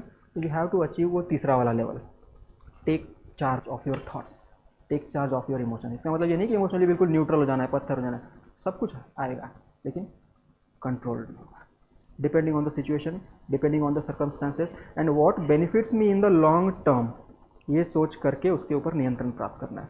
तो आकाशवाणी में जो अब बज रहा है ना, वो सारा का सारा नहीं सुनना है, वो अपने हाथ में उठाओ नॉब जो होगा ना, और स्टेशन चेंज करो, बढ़िया बढ़िया स्टेशन उसके ऊपर स्विच करो। तो टाइम मैनेज करते समय पहले देखो कि मेरा कंफर्ट जोन जो है, क्या मैं बार बार उसी में जा रहा हूँ, जो सब्जेक्ट मुझे आसान लगता है क्या मैं उसी में जा रहा हूँ। ज्योग्राफी अगर आसान लग रहा है तो क्या मैं सिर्फ ज्योग्राफी पढ़ रहा हूँ, जो डिफिकल्ट लग रहा है मुझे अगर वो मैं नहीं पढ़ रहा हूँ, इसका मतलब है कंफर्ट जोन में जा रहे हो and you are killing your chances. तो पहले वो सब्जेक्ट उठाना होता है जिसमें आपको सबसे कम पता है, ब्लैंक हो जिसके बारे में। उसमें ये भी सिचुएशन आ सकती है कि यार ये इतना डिफिकल्ट सब्जेक्ट है कि मुझे किताब से पढ़ के तो नहीं समझ रहा है। इन दैट केस फिर कुछ मॉड्यूल वगैरह जो होता है ना, ये क्रैश कोर्स टाइप का वगैरह, इस तरह शायद हो सकता है 8-10 लेक्चर में थोड़ी सी क्लैरिटी ला दे, जिसके बाद ये किताब मेरे पल्ले पढ़ने लगे, तो वो कर सकते हो। लेकिन first you have to notice कि what is wrong with me, what is wrong यहाँ पे, कौन से सब्जेक्ट में मुझे क्यों नहीं समझ में आ रहा, तो वो पता करना। तो ये टाइमलाइन जो होगा ना, इसी तरह से होगा, सबसे डिफिकल्ट सब्जेक्ट पहले उठाना है, उसके ऊपर ज़्यादा फोकस करना है, और यही सब्जेक्ट होगा जो आप एग्जाम के 1-2 दिन पहले पढ़ रहे होंगे। बाकी सब वेटेज वही 70% या 80%, GS2 और GS3। अधिकांश सवाल किसी किसी साल में होता है कि ज्योग्राफी और इकोलॉजी को मिला करके यूपीएससी प्रीलिम्स में 22 सवाल पूछते हैं, 22-25 भी पूछते हैं, कभी कभी 15 भी पूछते हैं। तो उनका वेटेज और डिस्ट्रीब्यूशन जो है वो आप देख लेना। दिशा पब्लिकेशन की PYQ की किताब होगी एक, हाँ, तो उसमें जब आप सॉल्व करोगे ना तो आपको पता चलेगा कि इस साल में इन्होंने ज़्यादा पूछा है इसमें से। कभी कभी वो मॉडर्न इंडिया से ज़्यादा पूछते हैं, एंशिएंट इंडिया से एक भी नहीं पूछते, मिडाइवल से कभी कभी वो 4-5 पूछ लेते हैं, और कभी कभी एक भी नहीं पूछते वो, है ना। कभी कभी आर्ट एंड कल्चर से ज़्यादा पूछ लेते हैं। तो एक ट्रेंड है उसका, वो पता कर लेना। ज़रूरी नहीं है कि हर साल वो ट्रेंड फॉलो हो, बट आपको पता होना चाहिए कि कौन सी चीज़ पे कितना फोकस करना है। मिडिवल इंडिया में ज़्यादा से ज़्यादा क्या पढ़ा जा सकता है, सिर्फ और सिर्फ आर्ट एंड आर्किटेक्चर देखना है। उसमें से 4-5 सुल्तानों के नाम पता करो जिसने बहुत तीर मारा या जो बहुत बदनाम है, बस उतना ही करना है। अलाउद्दीन खिलजी करना है, तुगलक के बारे में कुछ करना है, लोधी डायनेस्टी का आर्किटेक्चर वगैरह करना है। इसके बाद में किसने कौन सी लड़ाई में किसको मारा, किसका कॉलर पकड़ा, you need not to know everything. मतलब बेसिकली हमारे पास मिडिवल इंडिया अगर करना है तो हमने 2 ही चीज़ करनी है, एक तो आर्ट एंड कल्चर उसका, और दूसरा उनका एडमिनिस्ट्रेटिव सेटअप। अगर कुछ अच्छा इनोवेटिव किया उसने जिससे फ़ायदा हुआ लोगों को वो, या फिर डिजास्टर्स तुगलक, ये 2 चीज़ें बस पता करनी है, इसके अलावा कुछ नहीं करना है। Ancient India mostly art and culture में से कुछ ना कुछ आएगा। किसने कैनल बनाया, किसने कॉइन के ऊपर मिंट किया, किसने अपना भी फोटो छपवाया, शिव का भी फोटो छपवाया कॉइन के पीछे, पंच मार्क कॉइन किसने लाए, तो बस आर्ट एंड कल्चर करके। तो ये वेटेज डिस्ट्रीब्यूशन वो इसी प्रकार से होगा कि आपको लगता है कि ये सब्जेक्ट मेरा आसान है, और इसमें से मिडिवल इंडिया में से अगर मैंने वेट निकाला तो सबसे ज़्यादा वेट किस पे आएगा, एडमिनिस्ट्रेशन पे, आर्ट एंड कल्चर पे। इसके अलावा छोटी मोटी लड़ाइयाँ वगैरह होगी, उनके पर्सनल इश्यूज भी लिखे होंगे कि why he was so much obsessed with that thing, वो आपको करने की ज़रूरत नहीं है। ठीक है, सिंपल। फेयर इनफ है। वो ट्रेंड देखो, दिशा पब्लिकेशन का वो किताब होता है ना, अच्छा है, उसमें टॉपिक वाइज क्लासिफिकेशन वगैरह दिया है, तो उसमें देखो कि मिडिवल इंडिया से अगर सवाल पूछे जा रहे हैं रिसेंट में 1995 से 2014-15 तक का जो पैटर्न था ना, उसमें रैंडम फैक्ट्स पूछते थे कि कौन सेनापति किसके अंडर काम करता था, लेकिन अब वो नहीं पूछ रहे वो, अब आर्ट एंड कल्चर और एडमिनिस्ट्रेशन से पूछ रहे हैं। अकबर का एडमिनिस्ट्रेटिव सिस्टम वगैरह क्या था, मराठास वगैरह क्या था, इस तरह का पूछ रहे हैं। तो यू नीड टू नो कि वेट, अगर मैंने मिडिवल इंडिया को देना है तो सिर्फ और सिर्फ आर्ट एंड कल्चर को देना है और एडमिनिस्ट्रेशन को देना है, उसके अलावा किसी चीज़ को नहीं देना है। तो you have to get into that much detail, है ना। Know your battlefield before you enter it. आपने लड़ाई कहाँ करनी है, वो रण क्षेत्र कैसा है, वो रणभूमि कैसी है, पहले उसको देख लेना है और फिर वहाँ पे उतर के लड़ाई करनी है। अगर नहीं पता है, इट्स लाइक कि आँख पे पट्टी बांध दिए, हाथ में तलवार दे दिए, आपको पता ही नहीं कि आगे वाले के पास मशीन गन है, आप वो ऐसे ऐसे कर रहे हो, उसने गोली मार दी। तो पता करो कि कौन से सब्जेक्ट में किस चीज़ को कितना वेटेज है। इकोलॉजी और एनवायरनमेंट में दुनिया भर में इतना कुछ होते रहता है, रोज़ कुछ ना कुछ स्पीसीज एलिमिनेट हो रही है, 26 में तो दुनिया भी खत्म होने वाली है, तो रोज़ कुछ ना कुछ आते रहेगा इकोलॉजी एनवायरनमेंट में। इन दैट केस, मतलब वर्स्ट केस सिनारियो अगर किसी सब्जेक्ट का है तो इकोलॉजी का है, रोज कुछ ना कुछ होगा, रोज कुछ ना कुछ सबमिट होगी। तो in that case what you need to do is basic ecology करके रखो। ये पिरामिड क्या होता है, फूड चेन क्या होती है, वेब क्या होता है, एनर्जी किस तरह से फ्लो होती है, मास किस तरह से फ्लो होता है, बस इतना करके रखना है और ऐसे ही एग्जाम में चले जाना है। अब जो होगा वो होगा, ठीक है, वरना घूम जाओगे उसमें, रोज़ कुछ ना कुछ आते रहता है, इतनी सारी मैगजीन्स पब्लिश होती रहती है, कुछ ना कुछ डेटा। कभी कभी डाउन टू अर्थ में से एक आधा सवाल वो पूछ लेते हैं यूपीएससी वाले, किसी साल 2 सवाल पूछ लेते हैं, तो अगले साल सारे के सारे बच्चे वो शंकर आईएएस का वो जो इकोलॉजी का किताब है वो छोड़ करके वो डाउन टू अर्थ पढ़ रहे हैं, है ना। अब अगले साल उसमें से एक भी नहीं आया, जो शंकर आईएएस में से आ सकता था वो भी नहीं अटेम्प्ट कर पाए। ना खुदा ही मिला ना विसाले सनम, ना इधर के हुए ना उधर के, रहे दिल में हमारे रंजो आलम, ना इधर के हुए ना उधर के। एग्जाम हॉल से बाहर आते आते ये आएगा तुमको भी, वाह। तो you have to watch, carefully observe करना है। लड़ाई में उतरने से पहले तो रणभूमि कैसी है वो पहले देखना पड़ेगा। उसके लिए बेस्ट इंडिकेटर जो है वो आपका प्रीवियस ईयर क्वेश्चन है, मेंस का या प्रीलिम्स का, वो देख लेना है कि सवाल क्या पूछे जा रहे हैं। जब तक आपको नहीं पता कि इस तरह के सवाल आ रहे हैं या नहीं आ रहे हैं, पढ़ाई करके कोई फ़ायदा ही नहीं है भैया। आपको कैसे पता चलेगा कि फिर मेरे नोट्स में इस सवालों के जवाब है या नहीं है, अगर आपने क्वेश्चन पेपर ही नहीं देख रखा तो, है ना। इसलिए क्वेश्चन पेपर देखना ज़रूरी होता है। आज घर में जाओ और पहले असेसमेंट करो कि मेरा कौन सा एरिया वीक रह गया है। जैसा कि मैंने अभी बताया तुमको, तुम्हारे नोट्स वगैरह प्रिपेयर है या नहीं, ठीक है। अगर नोट्स प्रिपेयर नहीं है तो पहला तुम्हारा काम क्या होना चाहिए, क्योंकि अभी लेक्चर्स वगैरह ज़्यादा अटेंड करने के लिए टाइम नहीं बचा है, सारा का सारा मॉड्यूल नहीं कर सकते, हिस्ट्री सारा का सारा ज्योग्राफी अब नहीं कर सकते, तो कम से कम जो कर सकते हैं वो है कि अरे मुझे वो करंट्स वगैरह समझ में नहीं आ रहा, तो यूट्यूब पे जाना है, ओशियन करंट्स देख लेने हैं। That is the best thing you can do, ठीक है। अगर मुझे ज्योग्राफी में से कुछ समझ में नहीं आ रहा तो वो देख लो, हिस्ट्री में से कुछ समझ में नहीं आ रहा, उतना सेक्शंस देखो। और कोई भी टॉपिक यूपीएससी में ऐसा नहीं है कि जिसके ऊपर 10 मिनट या 15 मिनट से ऊपर का टाइम लगाया जाए। सिंपल कॉन्सेप्ट्स होते हैं जनरल स्टडीज़ के, 8वीं 10वीं का जो लेवल का जो बच्चा होता है ना एप्टीट्यूड का, वो हैंडल कर सकता है। मतलब उसमें ओशन करंट्स में इतना भी मत घुस जाना कि दिन भर फिर तुम्हारे दिमाग में वो गोल गोल करंट घूमने लगे। तो उतना देख करके वहाँ से बाहर निकल जाना है, नेक्स्ट टॉपिक को मूव करना है। मतलब जो टॉपिक तुम्हारे क्लियर नहीं है उसको क्लियर कर लेना है, जिस टॉपिक के तुम्हारे पास नोट्स नहीं है उसको क्लियर कर लेना है। उसके बाद PYQ देख लेना है before attempting any test series. Test series में एक ना, क्योंकि कोचिंग इंडस्ट्री में मैं भी काम करता हूँ, तो हमको एक इंप्रेशन देना होता है बच्चों को कि बेटा अगर गलती इग्नोर करोगे तो फंसोगे। तो थोड़ा सा डिफ़िकल्टी लेवल है ना ऊपर का होता है, वहाँ पर ऊपर का सेट करना। कई बच्चों को फिर ये ना लगे कि हाँ सर कुछ भी सेट करते हैं, ऐसा नहीं है। हमको भी अपना मेंटेन करना होता है ना, इमेज इंप्रेशन वगैरह, कि सर ने मेहनत लगा करके पेपर सेट किया है। तो मेक श्योर कि पहले यूपीएससी का जो स्टैंडर्ड है उस स्टैंडर्ड को आप जान लो कि डिफ़िकल्टी का लेवल क्या है। तो PYQ वो देख लेना है। उसके बाद कोचिंग के जो टेस्ट होंगे वो कोचिंग के टेस्ट उठा लेने हैं आपने और उसमें से अटेम्प्ट करके देखना है। तो आमतौर पे ये होगा कि अगर टाइम कम है बहुत, तो कम से कम पॉलिटी और इकोनॉमिक्स के सारे टेस्ट अटेम्प्ट करने हैं। सेक्शनल टेस्ट जो भी होंगे, पॉलिटी और इकोनॉमिक्स के सारे सेक्शनल टेस्ट अगर आप अटेम्प्ट कर रहे हो, इसका मतलब आपका 90% करंट अफेयर्स वहीं पे कवर हो रहा है। पॉलिटी और इकोनॉमिक्स के सेक्शनल टेस्ट अगर अटेम्प्ट कर रहे हो तो सारे के सारे बजट में जो भी था, स्कीम्स जो भी गवर्नमेंट ने वगैरह लॉन्च किए, उसके कुछ इवैल्यूएशन वगैरह कुछ होगा, नीति आयोग के कुछ उनका असेसमेंट वगैरह होगा, वो सारा का सारा उसमें कवर हो जाएगा। फिर टाइम कम है तो फिर क्या करना है, हिस्ट्री और ज्योग्राफी, क्योंकि अब मैंने PYQ करके रखा है यूपीएससी का, तो ये टेस्ट सीरीज में ज़्यादा दिमाग खपाने की ज़रूरत नहीं है। जो एरिया वीक है उसके ऊपर मैं अपना टाइम डेडिकेट कर सकता हूँ। तो समझ में आ रहा है क्या पूरा अप्रोच क्या है, कि जिसमें मैं कमज़ोर हूँ उसको ज़्यादा टाइम देना है, और एक टाइम लाइन सेट है कैसे कैसे क्या क्या करना है। तो मई का जो महीना होगा, जब शुरुआत होगी, मतलब 1 मई से मेक श्योर कि you don't read anything new. आपने कुछ भी उस समय नया नहीं उठाना है। उस समय अगर कुछ नया उठा रहे हो पढ़ने के लिए, कुछ भी याद नहीं आएगा।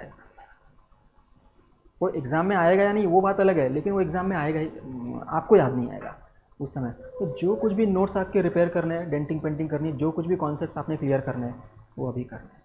अगर आपको पता ही नहीं है कि मेरे कौन से कॉन्सेप्ट क्लियर है या नहीं है, तो उस समय क्या करना, सीधा एक कॉम्प्रिहेंसिव टेस्ट उठाओ कोई भी कोचिंग का, 100 उसमें वेल स्प्रेड एग्जाम क्वेश्चन होंगे, हिस्ट्री ज्योग्राफी सारा का सारा, और वो अटेम्प्ट करो। उसमें देखना कितने सही बैठ रहे हैं, इसमें कम से कम कितने टर्म्स है जो मुझे पता है। एक फेयर असेसमेंट आएगा कि या तो 2-4 सब्जेक्ट है जो वीक है मेरे, या फिर सारा का सारा ही वीक है। अगर इन केस सारा का सारा वीक है तो सारे लेक्चर्स तो अभी कर नहीं सकते, तो फिर कम से कम मेरे नोट्स प्रिपेयर हो और उस नोट्स को मैं पढ़ना चाहूँगा। और करंट अफेयर्स वगैरह जो कुछ भी होता है इसके ऊपर स्पेशली फोकस देना ज़रूरी है। इकोनॉमिक सर्वे, बजट वगैरह जो कुछ भी है, नया स्कीम्स अगर लॉन्च होती है तो उस साल वो टेंडेंसी ज़्यादा होती है सवाल पूछने की, तो उतना करके जाना है उस पर। प्लस सेक्शनल टेस्ट कम से कम पॉलिटी और इकोनॉमिक्स की सारी करनी है। कुछ इसमें से 90% कवर करंट अफेयर्स जो है वो कवर हो जाएगा। साइंस एंड टेक वगैरह का जो करंट अफेयर्स होता है ना, उसके पीछे ज़्यादा नहीं भागना है। कुछ ना कुछ डेवलप होते रहता है रोज़। इकोलॉजी एनवायरनमेंट में रोज़ कुछ ना कुछ हो रहा होता है, उसके पीछे नहीं भागना है ज़्यादा। स्टैटिक पोर्शन तैयार करके रखो। बायोटेक्नोलॉजी मतलब क्या है, नैनो टेक्नोलॉजी मतलब क्या है, रोबोटिक्स मतलब क्या है, लार्ज लैंग्वेज मॉडल क्या है, साइबर सिक्योरिटी मतलब क्या है, इतना सब करके रखना है। उसके बेसिस पे एग्जाम में जाना है। वहाँ पे 4 ऑप्शंस दिए होंगे। रिमोट सेंसिंग का इस्तेमाल किस लिए किया जाता है, अगर आपको रिमोट सेंसिंग पता है क्या होती है, तो वो 4 ऑप्शन में से करेक्ट ऑप्शन आप चूज़ कर सकते हो।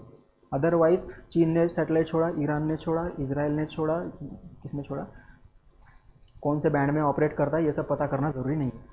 ठीक है, जो मॉड्यूल जो होगा करंट अफेयर्स का, जो नोट्स वगैरह होगा ना, उसमें भर भर के डेटा रखा होगा। इतनी फ्रीक्वेंसी में ऑपरेट करता है, इतनी हाइट पे जाता है, उससे ऊपर नहीं जाएगा, उससे नीचे जाएगा, बीच वाले ऑर्बिट में जाने के बाद थ्रस्ट मार के और ऊपर भेजा जाता है। रिमोट सेंसिंग होता क्या है, वो सैटेलाइट घूमता कैसे है, उसका काम क्या है, रिसोर्स मैपिंग वगैरह। अगर आपको इतना पता है तो वो 4 ऑप्शन है, एप्लीकेशंस दिए होंगे, उसमें से आप करेक्ट जो है वो चूज़ कर सकते हो। अदरवाइज रिमोट सेंसिंग नहीं पता तो इंडोनेशिया ने कौन सा सैटेलाइट छोड़ा ये पता करके कोई फ़ायदा नहीं है। ठीक है, इसलिए स्टैटिक के ऊपर फोकस करते हैं। देखो, कोचिंग का जो पेपर सेट करने का स्टैंडर्ड होता है ना, थोड़ा सा हाई होता है, डिफिकल्ट होता है। देन मेक श्योर कि आप कंफ्यूज रहे, थोड़ा सा वर्ड प्ले वगैरह किया जाएगा, डायरेक्ट इंडिकेशन नहीं दिया जाएगा उसमें, तो आप गलत करने का चांस उसमें बढ़ जाता है। तो एक ओवरऑल ऐसा होता था, जब मैं टेस्ट सीरीज़ वगैरह दिया करता था उस समय, वाजीराम की टेस्ट सीरीज़, तो अगर उस समय 22-23 बैचेस वगैरह चलती थी, और एक एक बैच में 250-300 के आसपास लड़के होते थे। एक एक बैच में 250-300, 2016 की बात है ये। 250-300 के आसपास लड़के हैं, 22-23 बैचेस चल रही है, और टेस्ट देने के लिए लगभग आधी जनता तो आ ही जाती थी। तो हमने एक थंब रूल बना रखा था कि कंसिस्टेंटली तुम्हारा रैंक अगर 600 या 700 के नीचे आ रहा है, मतलब प्रिपरेशन अच्छी चल रही है। कंसिस्टेंटली आना चाहिए हर टेस्ट को अटेम्प्ट करके। लेकिन एक बार 400 आ रहा है और एक बार 1500 आ रहा है, इसका मतलब कभी लक तुम्हारे फेवर में, कभी नहीं है। In that case you have to be cautious, तैयारी करने की ज़रूरत है। अगर कंसिस्टेंटली 600-700 के अंदर आ रहा है, मतलब तैयारी बढ़िया चल रही है भाई, और पास हो जाएंगे। ये नियम हमारे सर ने हमको बताया था। तो सारा का सारा कंपटीशन जो है वो 600 के अंदर आने के लिए रहता था, कि 600 में मैं कैसे आऊँगा। और क्योंकि पेपर का लेवल जो है ना बहुत डिफिकल्ट सेट करते थे वो वाजीराम में, और वर्ड प्ले बहुत खेलते थे, तारीखों से बहुत खेलते थे वो, कौन से दिन क्या अनाउंस हुआ ये वगैरह हो गया ना, 24 मार्च का 25 मार्च कर देंगे, फंस गया, गलत हो गया। तो हमने एक अंदाज़ा लगा रखा था कि जिस समय कट ऑफ यूपीएससी का 105, 110 वगैरह जा रहा है, उस समय वाजीराम के टेस्ट सीरीज़ में अगर मुझे 70 से 75 मार्क आ रहे हैं, मतलब तैयारी तगड़ी चल रही है। क्योंकि 70-75 मार्क लाने के बाद यू आर विदिन 600-700 बच्चे। तो कोचिंग का आपका मतलब आप अगर यहाँ पर टेस्ट दे रहे हो तो वो थोड़ा सा असेसमेंट, अब मुझे नहीं पता कि पेपर का लेवल वगैरह क्या है कैसा, तो देखना पड़ेगा थोड़ा सा। उसके बाद मैं बता पाऊँगा कि इतने मार्क्स अगर आ रहे हैं तो आप सेफ जोन में हो, इतने मार्क्स अगर आ रहे हैं तो यू आर ऑन बाउंड्री, है ना। वो इधर भी हो सकता है, इधर भी हो सकता है, और इतने मार्क्स अगर आ रहे हैं तो बहुत मेहनत करने की ज़रूरत है। तो रेंज जो है वो क्वेश्चन पेपर देखने के बाद ही मुझे पता चलेगी। अभी मैं ऐसे स्वीपिंग स्टेटमेंट कुछ नहीं कर सकता उसमें, बट ऐसा देखना थोड़ा सा अंदाज़ा आ जाएगा उसमें। टेस्ट वगैरह जब आप अटेम्प्ट करोगे ना, तो कंपटीशन जो होता है कि कितने बच्चे हैं जो मेरे से आगे हैं, कितने बच्चे हैं जो परसेंटाइल वाला गेम है सारा का सारा, तो कम है ज़्यादा है, उस हिसाब से होगा।